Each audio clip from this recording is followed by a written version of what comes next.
बिजनौर के धामपुर से है, जहां सरकारी योजनाओं की चमक दमक के बीच एक गरीब दलित परिवार की बेबसी ने पूरे आयोजन पर सवालिया निशान खड़े कर दिए हैं।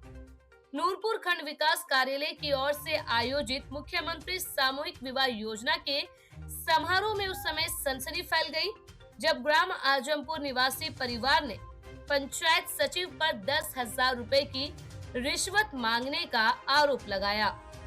परिवार का कहना है कि उन्होंने 1 वर्ष पूर्व भी आवेदन किया था, पात्रता सूची में नाम भी दर्ज हो गया था, लेकिन कथित सुविधा शुल्क न देने पर अंतिम सूची से उनका नाम हटा दिया गया।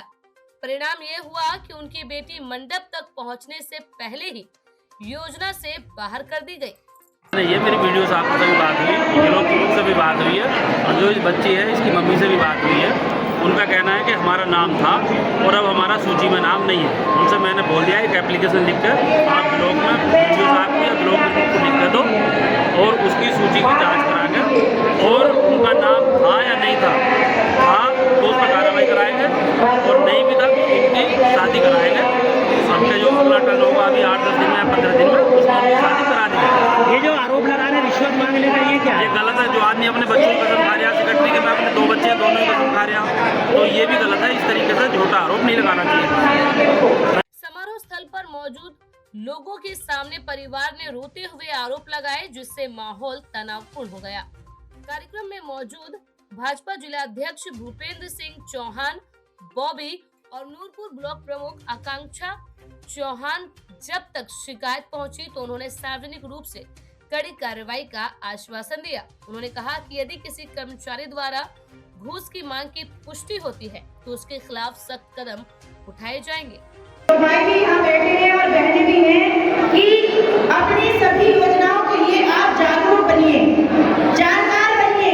अगर आपके अंदर जागरूकता नहीं है और जानकारी की कमी है तो निश्चित तौर पर जो चीजें जो हमारे बीच में योजनाओं के बीच में दलाल आ जाते हैं ना, तो वो दलाल यही काम करते हैं, आप लोगों को भ्रमित करने का काम करते हैं। मैं आज यहाँ से मंच से कहना चाहूंगी आपसे कि अगर आप इस मुख्यमंत्री सामूहिक विवाह में उपस्थित हैं और किसी भी बेटी के परिवार से अगर किसी ने पैसे की मांग की है तो वो तुरंत मेरे पास आकर उस चीज की लिखित रूप में शिकायत कर सकती है।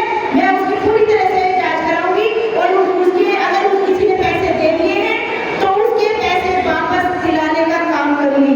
अगर आपकी कोई ऐसी समस्या है कि किसी ने आपसे पैसे मांगे हैं विवाह कराने के नाम पर, तो आप तो बिल्कुल मेरे से आकर मिलना और मैं उसकी पूरी तरह से जांच कराकर आपकी मदद करूंगी, और अगर आपने पैसे दे दिए हैं तो उसको मैं वापस भी कराऊंगी। ये मैं आपसे वादा कर रही हूँ। लेकिन बड़ा सवाल ये है कि क्या ये केवल एक परिवार की कहानी है या फिर योजना के नाम पर अंदर खाने कोई और खेल चल रहा है। यदि सूची में नाम आने के बाद भी हटाया जा सकता है तो पारदर्शिता कहाँ है? गरीबों के नाम पर संचालित योजनाओं में यदि पैसे के दम पर पात्रता तय होगी तो भरोसा कैसे बचेगा? अब निगाहें प्रशासन की जांच पर टिकी है। यदि आरोप सही साबित होते हैं तो यह मामला सिर्फ एक बेटी की शादी का नहीं बल्कि सरकारी सिस्टम में जड़ जमाए भ्रष्टाचार का आईना साबित होगा।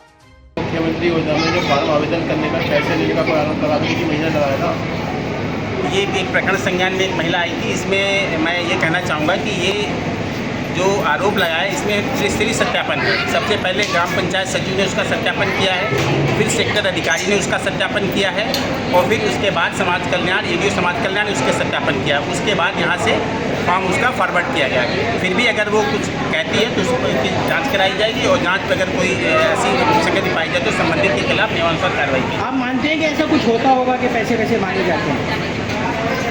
पैसे मांगने की व्यवस्था लाभार्थियों को, देखिए योजना पहले से अब 1 लाख की हो गई है। हो सकता है कि कोई क्षेत्र में जो लाभार्थी हैं इनको वर्ग ला करके करें, लेकिन एक स्वतंत्र प्रक्रिया है। ऑनलाइन पोर्टल पे अपने आप उसको आवेदन कर सकते हैं। आवेदन करने के बाद वो संबंधित पोर्टल पे आता है, जिला समाज कल्याणी, वहाँ से एडीओ समाज कल्याण के पोर्टल पे हम लोग के आता है, उसका हम सत्यापन कराते हैं। और इस बार मैंने त्रिस्तरीय सत्यापन कराया है कि कोई भी अपात्र व्यक्ति को योजना का लाभ न मिल सके, इसलिए ये पूर्णतः पारदर्शी कराएगा। फिर भी अगर कोई ऐसा संज्ञान में आएगा तो उसके नियमानुसार कार्रवाई की जाएगी।